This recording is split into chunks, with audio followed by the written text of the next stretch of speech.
Prontera, the imperial capital of the Rune-Midgard Kingdom. To every adventurer, it is the city of beginnings, the place where we first learn to trade, to celebrate, and to gather before a long journey. But beneath the golden fountains and the grand cathedral lies a history of curses, missing kings, and a royal bloodline teetering on the edge of extinction. The city was founded as a symbol of unity for the 7 royal families of Midgard. At its center stands the Prontera Castle, a fortress that has survived countless sieges and even the catastrophic Day of Despair. This was the moment when the seal of the Demon King Morak began to weaken, sending shockwaves of dark magic throughout the land. While other cities crumbled, Prontera stood firm, but the cost of that stability was a secret deal made within the castle walls.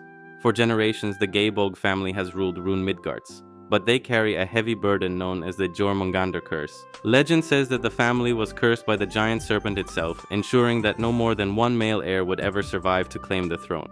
This was not just a myth, it was a biological death sentence that shadowed every birth in the palace. King Tristan Gaebolg III tried to fight this destiny. He had 3 sons and sought the help of the church to perform a high-level exorcism to break the curse once and for all, but the ritual went horribly wrong. Instead of saving the princes, a mysterious poison took their lives, the king was left broken, and the line of succession was shattered. Shortly after this tragedy, King Tristan himself vanished. For years, players walked past an empty throne, told only that the king was away on business. The truth was far more grim. While traveling in secret to find a cure for his family's curse, Tristan was kidnapped by smugglers who didn't even know who he was. They took him to Nameless Island, a place of absolute nightmare. The king of the greatest nation in Midgard was stripped of his crown, his name, and his dignity. He was thrown into a remote, frozen cell in the depths of the abbey. There, while his kingdom searched for him in vain, the king starved. He died alone in the dark, surrounded by the screams of other forgotten prisoners. But even death provided no escape. The dark energy of Beelzebub and the necromantic forces of the island refused to let his soul rest.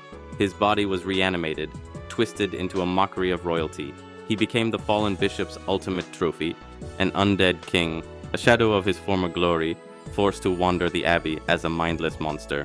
With the king dead and no direct heirs, Prontera fell into a political nightmare. This led to the Banquet for Heroes, where the 7 noble houses, including the ambitious House Vigner and the ancient House Heine, began to fight for the crown. The peace of the capital was replaced by backstabbing and corporate interference from the Rickenberg Corporation in Lighthausen. Even the iconic Prontera chivalry, where the bravest knights and crusaders are trained, has a dark stain on its record.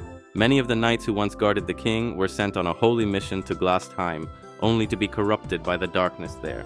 This is why you see the Raedricks and the Abysmal Knights. They are the fallen soldiers of Prontera, still wearing the armor of the kingdom they once swore to protect.